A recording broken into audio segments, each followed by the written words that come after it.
Fáilte agus Bliadhna Mhath Ùr. It is that time of year for me to review the progress that I've made in my languages, look at my goals as they pertain to language learning from last year, see how well I did, and also set goals for the coming year, now that it is 2025. I've done this several years in a row, and I'll leave links below if you want to see kind of my journey from the different years, year over year, of reaching goals or not reaching goals.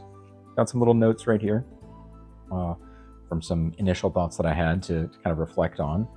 So we're going to talk about goals and what I did in 2024, how well I achieved those goals, talk about the goals that I have for 2025, and stick around to the end after that so that I can tell you about my plans for the channel this year and other videos that will be coming up. Dwi'n hoffi yfed coffi. Get your mug, your Welsh or Gaelic or Japanese mug or whatever kind of mug you want. My Etsy shop, link down below. Slanja. So this year, I think, and by this year I mean the past year, 2024, didn't quite go as planned, partially because my job kind of changed. I may have mentioned that in other videos, to where Japanese was no longer part of my job. And then we had our second child. So that meant I was even more busy, had a lot less time to devote to language learning. And it's just a season of life. I'm doing what I can while I can, and then I'll be able to focus more on languages as the kids get a little older, and I'll be able to share with them more the more that I learn. And then on top of that, near the end of 2024, I was actually laid off, and that once again affected my ability to, pursue language learning and things like that. But in spite of all of that, let's talk about my goals from last year and how well I did. So my goals for Gaelic last year was to break into kind of a B1 level, kind of intermediate level. And I think I've kind of been able to do that. I'm still not sure what the threshold is. I'm not sure if I'm just a high A2 or if I'm a low B1. It's kind of a, there's like a big jump. It's easier to go from A1 to A2 than it is to go from A2 to B1. So I'm not sure where I am in that particular journey, but I can tell that I've definitely improved my Gaelic over this year, partially through self-study, of course still doing Duolingo, but especially I was able to start Jason Bond's intermediate Gaelic course.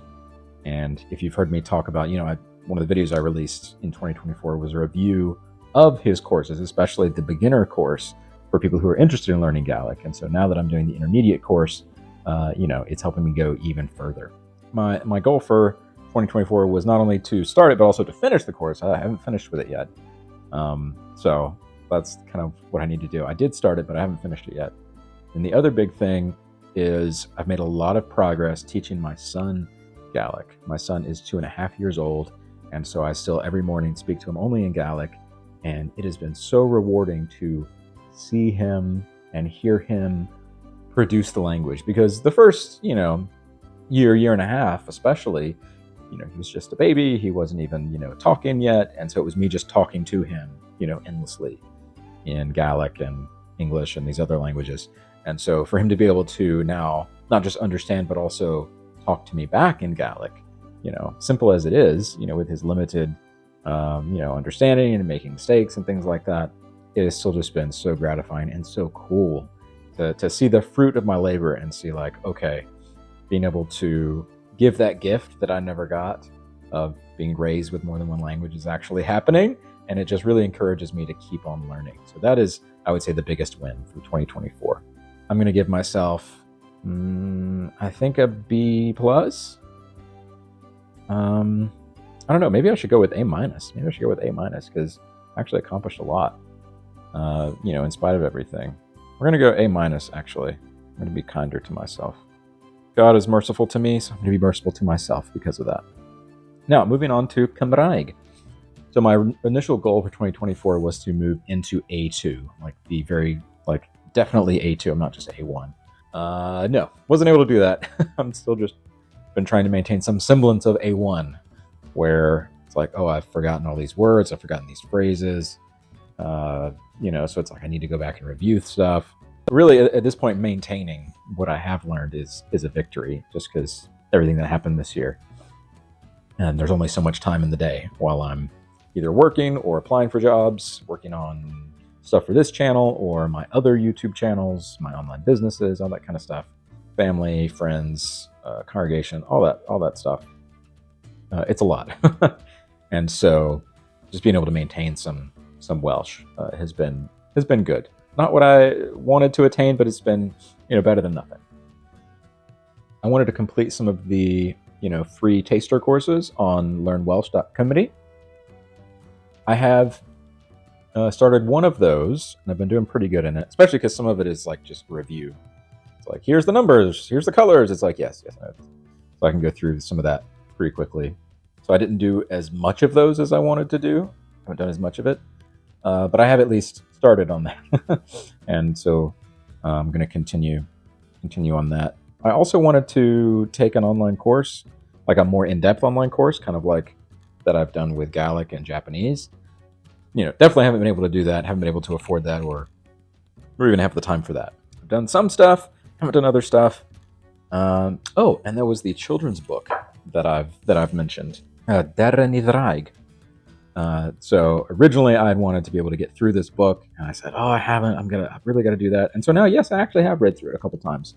There's still a lot of words in here that I don't know, but I've sat down with my son and actually read it to him, even though he doesn't know a lot of Welsh. He only knows a tiny bit. He still wants to hear it and sit down and read it. And so I've started to go through and learn some of these new words as I have a chance to. Yes, I actually have done, completed at least some of that goal related to this. I kind of know what the story is about, and it's definitely given me a jumping off point for more complicated vocabulary and grammar. And we also got another book for my kids as well, Welsh English Picture Dictionary, and that helps remind me of words. It helps me teach them to my son, and helps me learn new words as well. So yeah, still very basic, but I've actually been able to hit at least some of those goals. So for Welsh, I think I'll give myself C-. I think we'll go C-. Moving on to Nihongo, Japanese. So one of my main goals 2024 was to try to really break into that B1 level, especially with the being able to go to Japan 2 times in 2023 for work, being able to use my Japanese and really feel like I was getting more confident in it. It's like, I can keep this up. But then work changed and I couldn't use Japanese for work, really. And then, with all the other things I mentioned, it's like, I can't really focus a lot on Japanese now anyway. So my skills, kind of like in Welsh, have also atrophied a bit in Japanese. I still try to immerse myself, at least passively on occasion, still watching a lot of anime with my wife, and still teaching my son a little bit of Japanese here and there, doing some Duolingo here and there. I also have a Japanese friend that I meet with regularly, and I can ask him questions about Japanese, but it's still kind of, at this point, I'm struggling to maintain where I was at with kind of that A2 level. So I also wanted to complete that intermediate course that I'd started to take. Nope, haven't done that. Haven't finished it. I haven't really touched it in a while. To get better at reading, a little bit, I had even been considering doing the JLPT, the Japanese Language Proficiency Test. I had a friend who did it. No, haven't even gotten near that, especially because, with the whole work thing, it's like, well, I can't take it in the city where I live. I would have to travel hours and hours to be able to just take it, and not being able to study it. It's like, no, there's no point to do that. So maybe in the future I could do that. So for Japanese, I'll give myself a C-. Failure! So just to recap, Gaelic, A-, Cymraeg, C-, and Nihongo, C-. So overall, my grade for 2024, going to be nice to give myself a B+. With everything that happened, been able to do some stuff, couldn't do other stuff.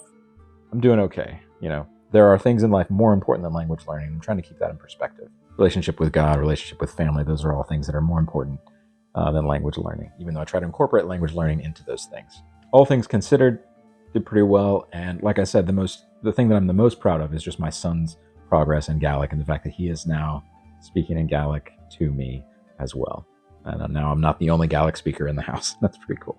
Now let's move on to talk about goals for 2025. One of these might surprise you, to be fair.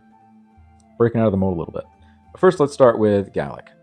I want to really be confident that I'm actually at a B1 level. I talked about it's hard to tell kind of that A2, B1. If I'm able to complete that intermediate course, then be like, okay, yeah, now I can tackle more complicated texts. I can listen to more native speakers, recordings and videos and things like that, and I can actually get it. It's like, yes, I'm definitely like a B1. That's my goal.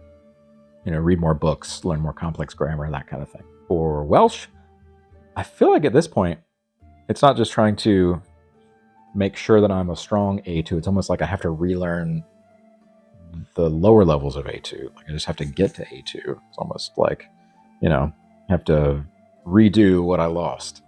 I do want to complete more of those taster courses, learnwelsh.comedy, finish the one I'm on, do some more. And hopefully when I get a new job, then I can get that more in-depth online course like I've done with Japanese and Gaelic, and actually, start to be able to feel more versed, feel more fluent in Welsh.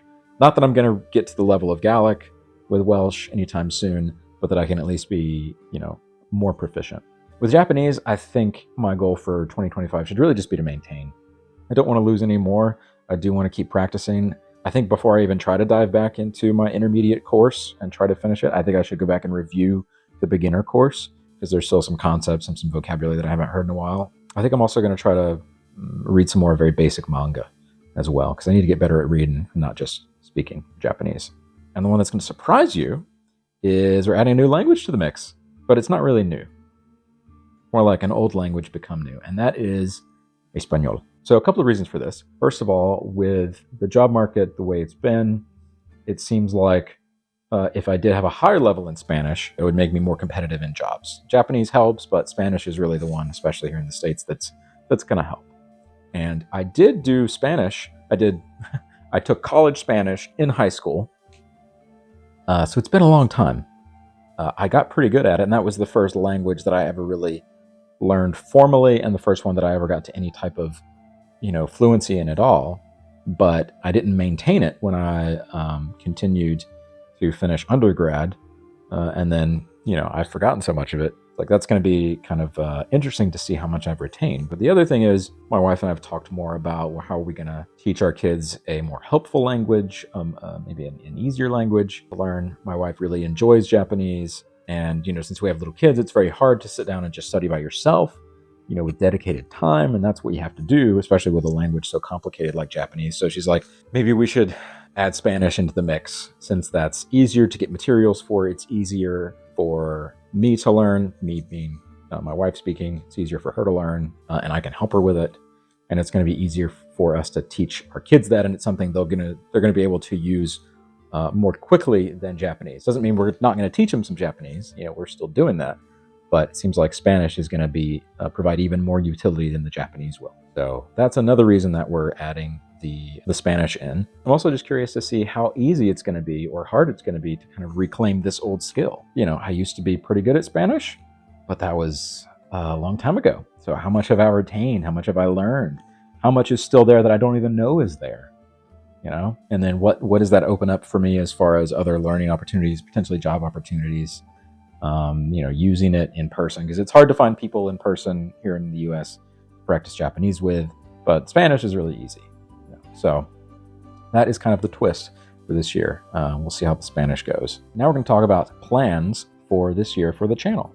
For this year, 2025, definitely going to have some more merch, because there's some things I've put on there that are really popular. I'm like, okay, I can tell what y'all kind of like, and I'm going to try to make some more of that. And there's other designs that I've made that I just haven't had a chance to put online yet. So I'm going to get all of that out so that we can represent, especially with the Celtic languages. I've got some more planned collaborations coming up, so you'll see some more guests on the channel as I have time and have some bandwidth. I'm going to do some more reaction videos as well, because I think y'all seem to like that. And finally, I've got some more video ideas of just net new videos. I think everybody really liked the, that long documentary that I made about the history of Gaelic. Seems like Scottish, Welsh, their Celtic history is something that y'all are really interested in, because it's so related to the language learning. So I want to do some more of that. I can't promise, a feature-length documentary anytime soon, but definitely want to do some more historical content. I've got a, it's not this book, it's a Gaelic book, but it's a Gaelic children's book that I got off Amazon, and it's got some mistakes in it, and so I want to kind of walk you through the process of me correcting it. I thought that might be fun. I've got a video which will come out hopefully soon called How to Learn a Language by Yourself, which is not limited just to Celtic languages, but just languages in general, since so many people, can't go travel to learn a language. I've also got some ideas for a video about comparing Cymraeg and Gaelic, because they share a lot of that, not just the Celtic substructure, but especially the Pictish influence on Gaelic. There's, more of the Brythonic influence on Gaelic than there is in Irish. So I want to try to pull that into a cool comparison video. And especially related to that is the idea of Cianalis and Hiraeth. These similar concepts about homesickness and longing and something that's lost, and kind of those two concepts which are found in these Celtic sister languages, but not really found in English, and kind of what that means and how it feels, all that kind of stuff. What do you want to see more of? Let me know down in the comments of ideas that you have for merch or for videos or collaborations, things like that, to give me some ideas. And finally, I did say that I'm going to try to dive back into Spanish. So if you want to see how much I've retained in the 15 years that it's been since I learned, then you can watch me take a Spanish placement test right up here. You can see how I do en español.